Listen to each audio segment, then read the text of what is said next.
allons démarrer cette cérémonie de remise. Tout en souhaitant encore une fois de plus la bienvenue à nos groupes qui sont venus vraiment apporter leur participation par rapport à cette lutte contre la COVID-19. Nous allons procéder de la sorte. Nous allons donner la parole à monsieur le directeur de l'école préscolaire Kër Saïd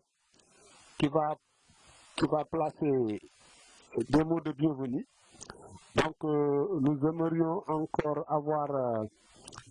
un membre de la communauté de Kër Saïd. Un membre de la communauté de Kër Saïd, parce qu'étant la communauté bénéficiaire, qui va placer aussi des mots de remerciement à l'endroit de vraiment le bienfaiteur. Nous allons ensuite donner la parole à M. Alidia, coordonnateur de SHE,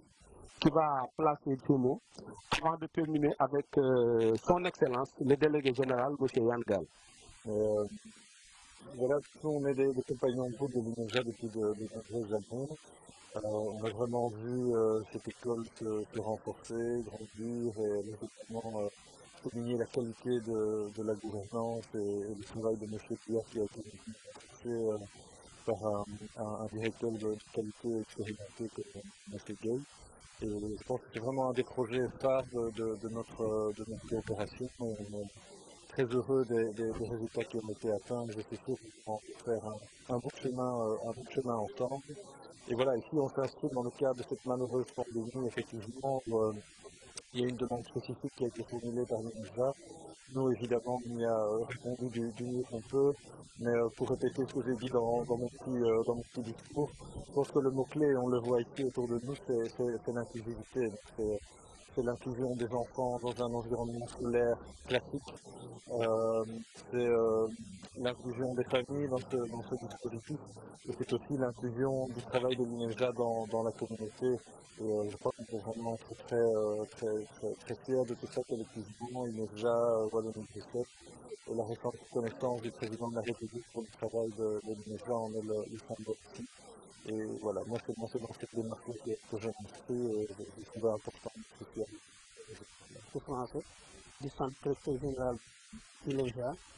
du centre ñëpp ñi nga xam ñoo fekkee directeur yenn école yi di rafetlu rek li ñu def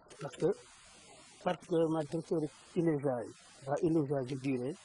amul dara loo xam ne dañ ko yëkkati ci xalaat bi teg parce que lii mënoon koy feneen mais dañoo commencé à kese équité donc ñu ñuy jox tenir dëgg boo xam ne sant la rek la ñu war a def te mosuñ ñëw fàtte nag di ci dispensaire bi di ci école bi di ci marketing bi ci kaw loolu nag ñu leen di sant bu baax a baax di leen sant aussi journaliste parce que gis nañ ne lu xew ngeen ceeb ndax lu ñu wasaarewu rek di ko xam aspect boobu Alidia nekk ci bopp bi ànd ceeg ay collègues ñi ñoom Marcel ñoom Cheikh ñoom Mamadou Ndiaye ñoom Souleymane Gueye ñoom Michel Tine ñu ciy liggéey bi Covid bi dikkee ba jaaxal Sénégal jaaxal adduna bi yëpp ñoom projet SHE seen xel ak seen xalaat dem ci am na taxawaay bu ñu war a def nañu jéem a wut ay pexe pour jéem a xool nan la ñu sawee tout tànk yi muy ñu nekk ci école yi léegi ci loolu la ñu adressé woon ci Wallonie-Bruxelles pour ñu am benn ndimbal bu ñu indi jox ko fii ci communauté Wallonie-Bruxelles itam nangul leen loolu nangul ko INEFJA ñu jël loo yi yëpp ak kit yëpp indi ko jox leen ko léegi nag depuis le 25 jours ndax boobu bu ñu fàttali reprise des cours bi maanaam jàngaat bi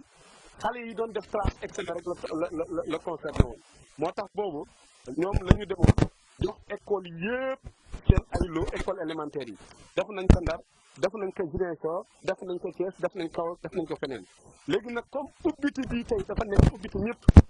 te xale yi tout tànk yi ñoom ñi nga xamante ne que ñëwuñu woon bokk ci mbir moomu ci ubbite boobu commencé nañu ci la ñu nee nag léegi li ñu leen dencaloon seen wàll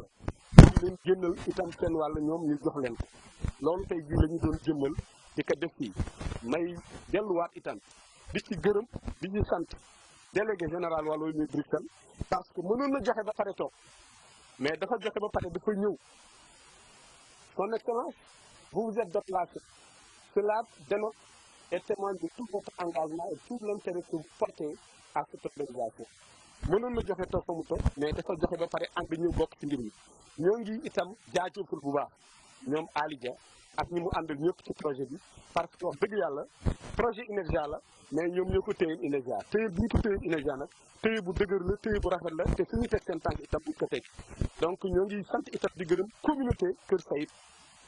représenté ici par le délégué de quartier bu Kër Sayib mu ñëw fi donc ñoo ngi leen di sant di leen gërëm di leen fàttaliwaat itam ñoom nañu xam ni école du mbiru école rek école mbiru communauté bi bu ñu waxee mbiru communauté bi parents yeeg ñëpp ñoom kenn ku ci nekk war nga dugal sa loxo ci biir école bi te yaakaar naa moom ci boppam bu fekkee nekk ni ci kilifa ñëw tey toog jël temps toog fii loolu wane na